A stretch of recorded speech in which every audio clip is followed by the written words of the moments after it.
Welcome back to the Keiser Report. I'm Max Keiser. Time now to turn to Lars Mährholz. He's one of the organizers of the End the Fed rallies across Germany that have become huge. Lars, welcome to the Keiser Report. Hi, Max. Thank you. It's so great to have you on the show. We've been hearing about these protests all over Germany to end the Fed. Why would Germany rally to end the Fed? If you recognize this is a global system we are suffering on this planet, and it's a central banking system, and so it's a global problem. And in my opinion, the Federal Reserve is the beginning of this central banking system. And so I decided to go to the Federal Reserve law from 1913. And to end this law would be a way to change the whole world. Right, so is these rallies have really taken off all over Germany. And even more, Europe. All over Europe now. And so the idea being that the Federal Reserve Bank in Washington, D.C. is at the center of this global easy money policy that funds wars and funds all kinds of nasty business. Do people on the street, do they understand what you're talking about, the learning curve? How is that? You know, it's like an education thing we have to go on here. You know, it's like the problem is an information war we are fighting. The people have to know how is money created. The people have to know how the Federal Reserve actually works. And the people have to know who is financing war. You know, and the people have to know who gets the money back afterwards. So these are questions they have to be asked. Yeah, of course, in Europe there is the European Central Bank, which is a central bank in Europe. Sure. So one question that would pop up would be, why not go after the European Central Bank? Why the Fed and not the ECB? I mean, we are mentioning the ECB for sure, you know, like it's a central bank, like the Federal Reserve, and it's a problem in Europe for sure. But as I said, if you go back and back, the first Federal Reserve, the first central bank was the Federal Reserve, like started from America. And then they built the system up in 186 countries till now, have the central banking system. And Germany and Europe also. So we mention this, but we go also a bit farther. We go to the beginning of everything. And in my opinion, it's the Fed.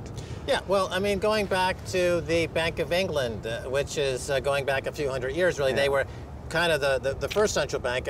Looking at American history, I believe it was Ben Franklin who said one of the primary reasons of the American Revolution was to get away from the central bank, to get away from the Bank of England. And they kept central banking out of America for 100 years or so, or until 1913. Not and then suddenly, enough. There's the Fed, there's the ECB, there's the Bank of England. And in Germany, of course, you do have Deutsche Bank. And Deutsche Bank is an interesting case because they're tied at the hip to the central banking system. And as a result, they have this enormous portfolio of derivatives, these toxic securities that really gum up the system and cause all kinds of... Are people aware of the risk at Deutsche Bank? They have many trillions of dollars worth of these derivatives. Do you talk about that at all? Sure, we talk about every big bank. You know, the German bank is really tied to the Federal Reserve. I think it's also a big owner of the Federal Reserve. So we have a few hundred banks. They own the Federal Reserve. It's all private.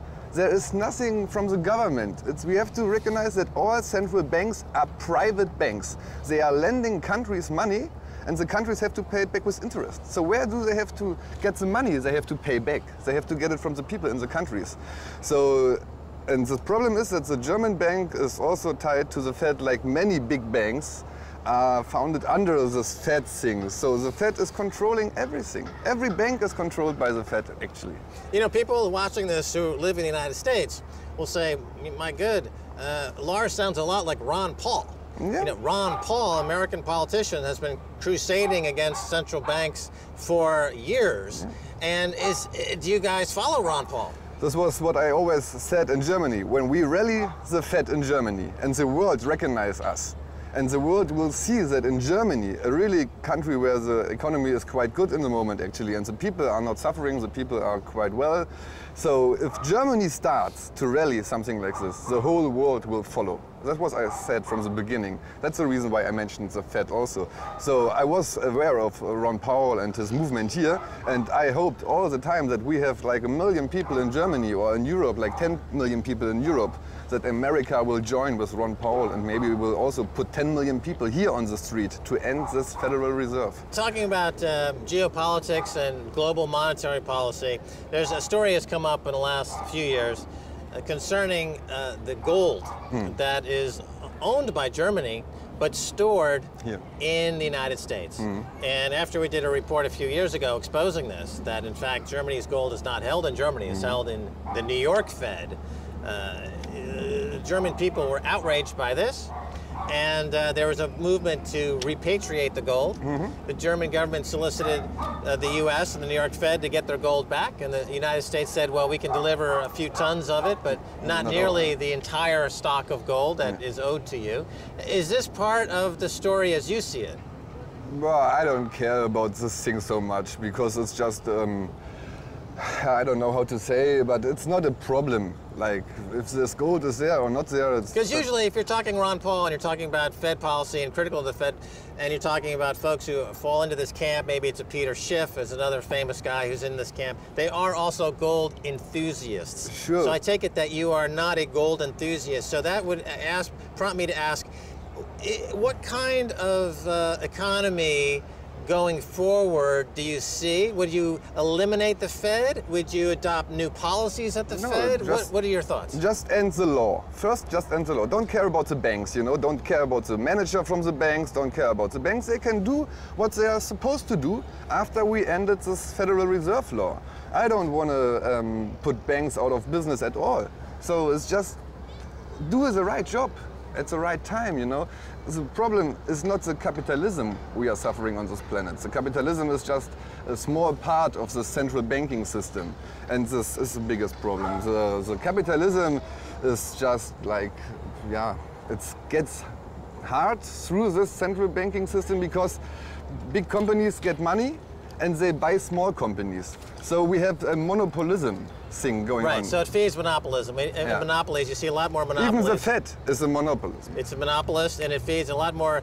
The too big to fail banks got even bigger, thanks to the Federal Reserve Bank. It's interesting that going back to the days of the Occupy Wall Street, they seem to have a lot of momentum, but not much behind it. And it seems that this kind of, and the Fed would fit into what they were championing. Have you ever talked to those folks, and what's been the response? Yeah, sure. I talked to a lot of guys from the Occupy Wall Street movement, but the problem is the most of them think that the capitalism is a problem on this planet.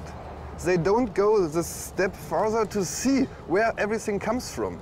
They don't want to talk about the Federal Reserve or about the central banks at all. You know, so I don't know. I try to get them in the right position. As I said, it's an education stuff. The demonstration we are doing in Germany, it's not really a demonstration. It's like educating people. So every Monday the people come to 100 different cities in Germany and they get information and education. They don't get to the mainstream media. They don't get in school. So we should have in school we should have a lesson like how money works. Right. So how money is created and stuff like this. Nobody learns this. Money is created out of nothing today. Nothing, no value at all. And if countries cannot pay back their debt, they have to give land and companies. They were all owned by the country. So the banks are taking over countries in the moment. And in my opinion, we not even have like 10 years to stop this, because then we're having a banking dictatorship or a banking fascism going on worldwide. So that is the reason we have a worldwide problem. So the independency of any states, they're going to lose it. Because when you vote now, it doesn't matter who you are voting for the government, because the central bank is dictating what the politics have to say and to do.